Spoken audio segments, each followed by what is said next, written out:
పైన, నా కుటుంబం మీద,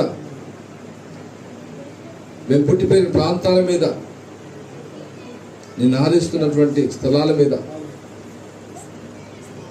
అయ్యా, నీ నివాసమైనటువంటి మా గుడ్డల మీద, మా ఉదయాల మీద, మా జీవితాల మీద, మా తలంపులు, మా ఆలోచన మీద, మా క్రియలు, మా కార్యాల మీద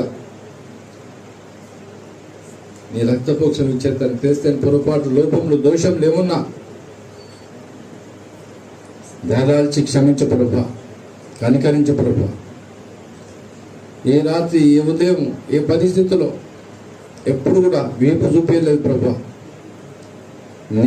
మేమే అనేక సార్లుగా వీపు చూపించడం, మాట తప్పినాం, నీకు చూపించడం, మనుషులు చూపించడం, సంఘాన్ని చూపించడం, దైవజనం చూపించడం. ఏదో క్షమించు ప్రభా. తెలిసి తెలియని పొరపాట్లు, లోపాలు ఏదో క్షమించండి. నువ్వు చేసిన మేలు మర్చిపోయి అయ్యా రమంతా కష్టానికి సనుకున్నాం, గులుకున్నాం నాయన. క్షమించు ప్రభా, కనికరించు నాయన. నీ కృపనే లేకపోతే నేను ఈరోజు బ్రతికి ఉండేదాన్ని కాదు ప్రభా, బ్రతికి ఉండేవాడిని కాదు ప్రభా.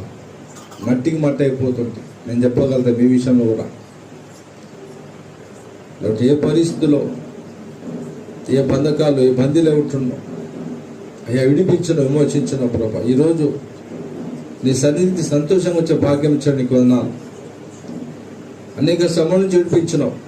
నా ముందు నీ కష్టం, నాకు ముందు నీ అయ్యా ఈ భయం, ఈ కలవరం, ఈ శ్రమ విడిపిస్తావు ప్రభా అని చెప్పు. కొండ శిఖరాలనే వాటి నుంచి తప్పించి నన్ను రక్షిస్తే ఈ పరిస్థితులు నన్ను ఏం చేయలేవు ప్రభా. నన్ను కాపాడుతావు, ఈ పరిస్థితులు విడిపిస్తావు. ఈ శ్రమ, ఈ కష్టం, ఈ నష్టం, ఈ అనారోగ్యం, ఈ ఉపద్రవం, ఈ భయం, ఈ కలవరము, ఈ దారిద్ర్యం, ఈ అప్పు విడిపించడం శక్తిమంతుడు ప్రభా, సమర్థుడు ప్రభా. నమ్ముతున్న యేసయ్య, మాట తప్పని దేవుడు, మార్పు లేని దేవుడు తండ్రి. అయ్యా, నా దృష్టి మనుషుల మీద పెట్టకుండా నీ మీద పెట్టడానికి సాయం చేతండి. నేను కూడా నాయన అనేక విషయాలు మాట తప్పిన, అవసరానికి ఒక తీరు, అవసరం తీరుతో మరొక తీరు, ఏం లేనప్పుడు ఒక తీరు, అన్ని పొందుకున్నాక ఇంకో తీరు,